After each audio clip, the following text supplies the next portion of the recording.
a whole new way of looking. Sensationalism run amok in a very affluent society. Wild things are happening. I think it's very exciting. I'm an artist. Well, this show's been called The Responsive Eye because the attempt was to find a title for the exhibition that would indicate an activity, not a kind of art. In other words, I wouldn't have wanted to call it optical art because this is a very limited term which is included in the exhibition. But when we speak about the eye responding, it emphasizes the fact that what goes on in these works of art are essentially perceptual experiences. Objects which the eye not only looks at the way you look at ordinary things, but objects which cause the vision, and I think one could say a new way. Many of these effects which you see around here are things which we have studied in psychology and used in psychology for 30 or 40 years. The grouping effects by color which you get if you make a square out of dots of the same color, you see the square. And one sees ephemeral diamonds of varying reds which are not in fact painted but created by colored dots put in front of the picture surface so that your eye fuses an entirely new color. Your perceptual experience does not conform with physical fact. All these things appear here as magic, as indeed they are. Although this picture by the American artist Larry Poons is large, and some of his pictures are even much larger, I think this breaks away from many of the other pictures in the room because this surely could be called an optical. In that, quite intentionally, he has arranged these little ovals of green, olive, and bright cerulean blue to create an auxiliary design which is purely visual. Distribution of his spots, as we say, seems to have more interest and doesn't violate the optical sense.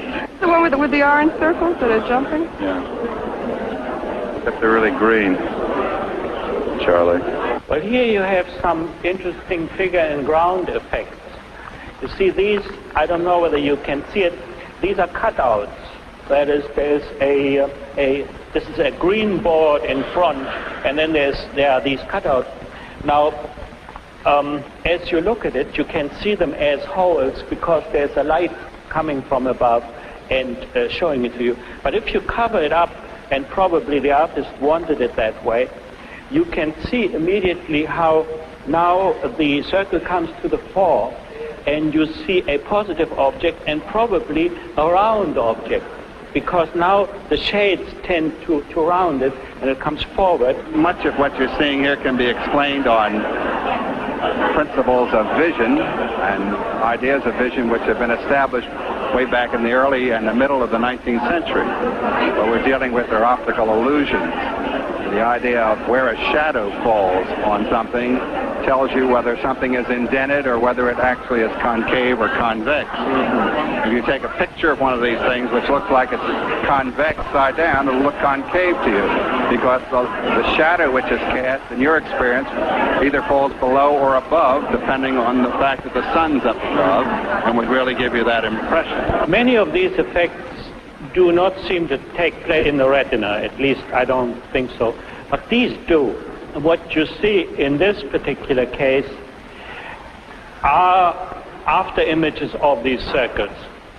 And I don't know whether it will show in the reproduction, but as you look at the originals, the after images of the blue and the black appear on the red background, and they dance around on this red background. And again, you have a subjective spectacle, a spectacle which is not put in by the artist, which is not controlled by the artist, but a subjective movement produced in this case by retinal fatigue. In other words, the brightest part of the picture is what is happening to you, not really what is going on in the canvas. An optical carnival. This very long processional painting, it's 16 feet wide, is by young Washington painter Gene Davis.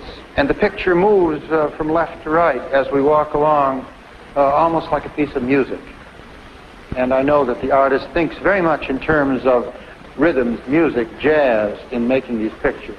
We're now leaving the room and the group of rooms with brilliant color to something just as brilliant but precisely opposite.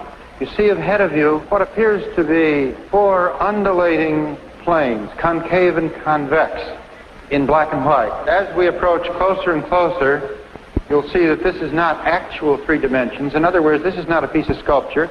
This is not a relief.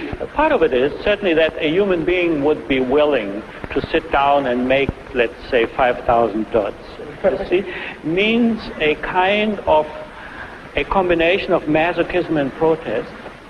Partly you are the victim of it, partly you are the rebel against it. And this certainly shows in the process, because you must not only look at the product of this, at what is being done, but how it is done, and imagine the man who makes it. One of the most interesting phenomena that the development of perceptual art and optical art have produced is the biggest wave of painting in pure black and white. That is, painting without gray, that the world has ever seen. And here we have examples from all over the world. Painting by Geoffrey Steele of England, an American painter, Commodore, dynamic canvas by the English artist Bridget Riley, all of them in austere, simple lines, forms, and shapes in black and white, all of them acting in such a way that vision is stimulated. Vision is based on discrimination. That is, vision is based on the distinction between things which are different from each other.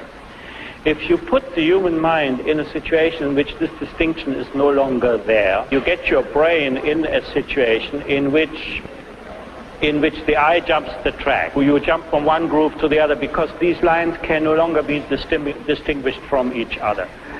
And I think this is what gives you this profoundly disturbing effect. Actually, the things I detest, I don't like all those things that make my eyes bling. If you go from this, for instance, to this one, which is, I take it, the most traditional painting in the show, then you can see immediately that the eye functions in the usual old-fashioned way, because you can tell these objects from each other. They don't interfere with each other.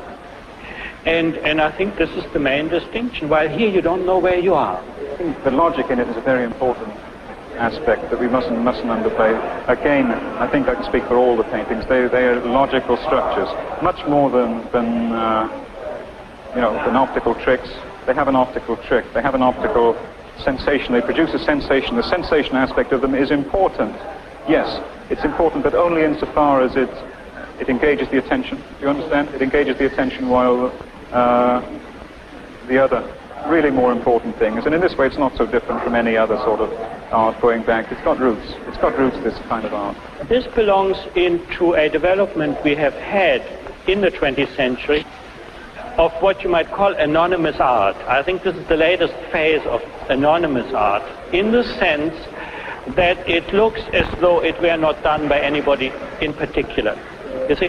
And I think this has to do with the general development of a surrender, of the human privilege of expressing meaning, which is surrendered to something outside of the human mind. Also by Vasarely is this 10-foot rectangular panel made of rectangles and parallelograms of black on silver-colored metal, which simply by the positions of the shape animates the surface, gives it motion, and also gives it depth.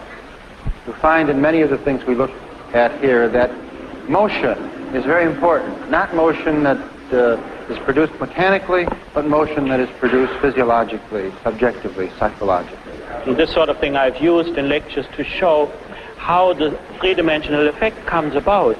When you have square shapes, they will stay flat in the plane, as you can see it on the side of the painting, and then as soon as you tilt it, you get the three-dimensional effect, you get things coming forward and going backward, and you lose your plane, and it is this spatial twilight, you know, this no man's land of space, which seems to be explored. They're all works which move as we move, because the blacks and the whites are interrupted in various ways. Many of these we call now Moire patterns. This is from the French term for watered silk.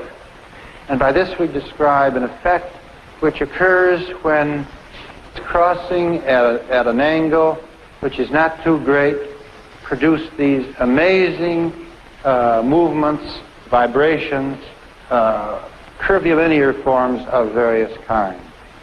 I thought you might like to see some of the debris, or the slag heap, as I call it, out of which I work. These are the raw materials, for example. This is a film of black lines.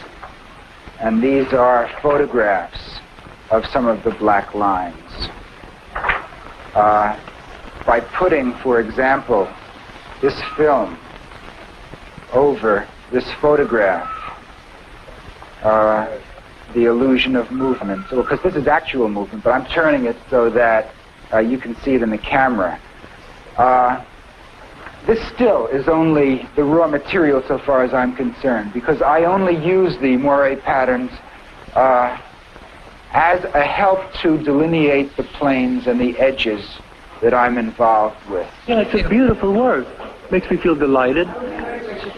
Oh, yes, it's a perfectly remarkable picture. Nice to look at, and even when I move from different points of view, I see different aspects of the painting. It's constantly changing. In fact, when I look at it now, it sort of looks like the inside of a flower, which I get a very, very stock kind of response, but it's very, very legitimate, you know.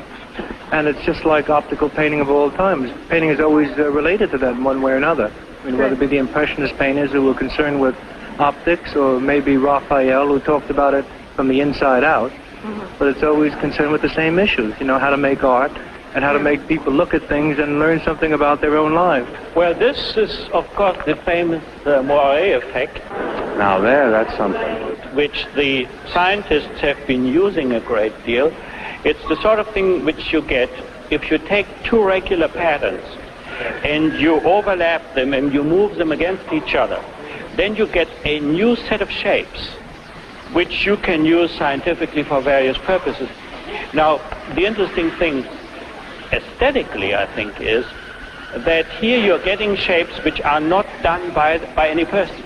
That is, you're relegating again the task of producing shape to a mechanical medium. And it is a medium which makes them move, which takes the definiteness away from them. So you get something which you can see why it would be in the modern taste. It is a kind of, it's a mobile outside of space, you know, a purely subjective mobile which has been produced there. And I think as such intriguing. And the question is again, what sense there could be in it. For me, this is raw material, beautiful raw material. There's no doubt that of the perceptual artists of the world, of the colorists, of the teachers who have influenced the entire movement of perceptual art and optical art, Albers is one of the most important. You'll notice in these pictures, all of them are made in the same way. Each picture is a nest of squares in which the color is adjusted so delicately, so precisely, with such knowledge, that what one sees is not the physical application of paint, but the word I always come to for this is gaseous. The pictures are translucent, even transparent. They seem to hang before one's eyes in midair, and this is because they are a creation of one's experiences. You see, I'm the father, and I'm not supposed to say something bad or good about my babies. I'm kind of surprised to see people like Albers here. I didn't realize their powerful influence. His influence, I think, is strongly felt through the show. I know there are artists here who studied with Albers, friends of mine and others, and I think that Albers is a pioneer in this field. I have had to wait 50 years until people finally look to me as if they look with my eyes, you know. Finally, this is accepted. That took 50 years. So that's a nice surprise. Here are some pictures which, just in a tentative way and not as a category, I have called invisible paintings, because if the gallery is crowded with bright pictures, if the observer is in a hurry, he doesn't see anything at all. Well, you know, I sort of attacked Weinhardt in my book. Yes? Reinhardt. Right. And I think that's much more interesting than the absolutely black one, which I really couldn't see very much in that. To respond to what the artist is saying in these works requires time, it requires thought. Some are very brutal, but some are very delicate, and the delicate ones I like. This section of the exhibition is made up almost entirely of reliefs and objects, but objects which exist not for their actual physical form, the way traditional sculpture does, in which one wants to touch it with one's hands, but objects which exist for their effect on what you see. A marvelous example is this work by Julio Lepar, a South American artist now working in Paris, a member of the Groupe de Recherche Visuelle, appropriately titled the Visual Research Group. And as you see, by virtue of a plane in the center on which sections of circles are drawn, we get reflections in curved mirrors in the back, which move in a marvelous and almost frightening way. Most of the things here that you see are based on the adequacy of the image plus your own experience. The less adequate the image, perhaps the more it can be confused with whether it's coming out or going in. The more adequate the image, the less chance there is of it changing. In other words, something which really is drawn so it looks like a box is a box. Something which suggests a box could be a box which is actually coming out at you, or it could be something which is going back in. Here is a work that is really different from any in the exhibition, although it's related to it. It's by the Israeli artist who works in Paris and Israel, Yaakov Agan. And as we move, gradually you see colors coming from the other side of the projection beginning to blend. But as one continues toward the left, the design hardens, finally to end up at the far left with a totally clear design which could be painted on a flat canvas. If your medium does no longer serve a definite expression, then you let the medium take over and let the medium talk, and you explore the medium. And very much of this is at the play level, isn't it? If you look at people's reactions to it, they are delighted in a playful way. Boo. It was fun. Stella, darling, what do you think of this show? Do you think this is a fun show? I got my shoes at Orvox, and the tights at Macy's, and the dress at Bloomingdale's. It is terrible, really. Sincerely, it is terrible. Ladies and gentlemen, this stuff is terrible. I don't think it's very exciting.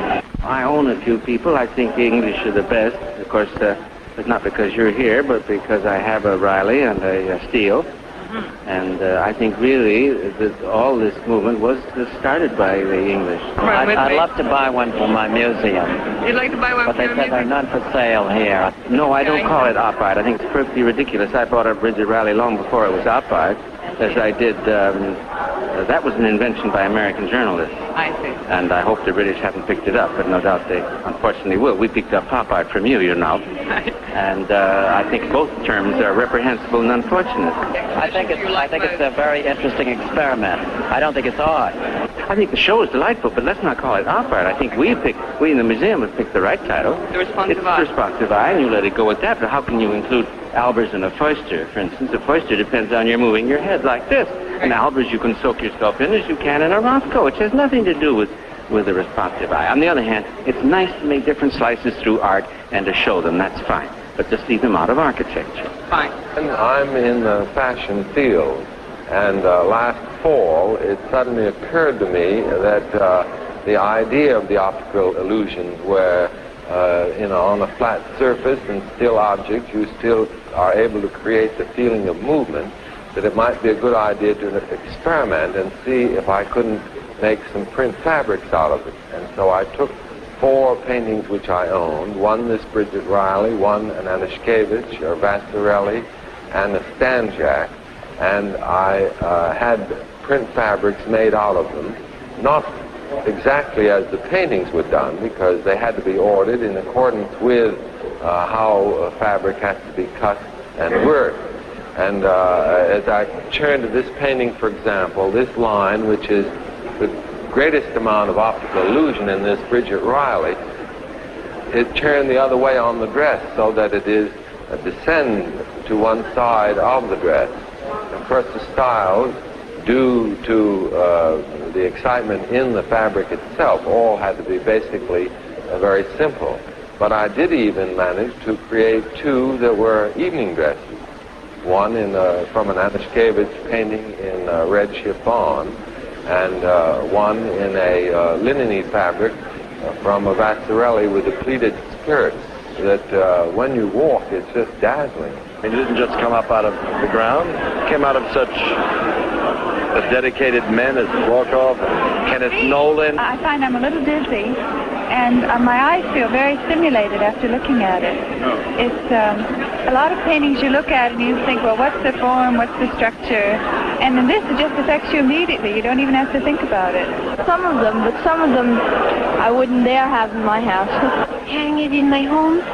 Yes, I would. You mean the whole show? Well, I'm enjoying it. I just wonder how long it's going to stay around. I think it's excellent, in spite of the fact that I'm very conservative. I think it's marvelous. Oh, it's marvelous. This is just a racket, as you say in American language.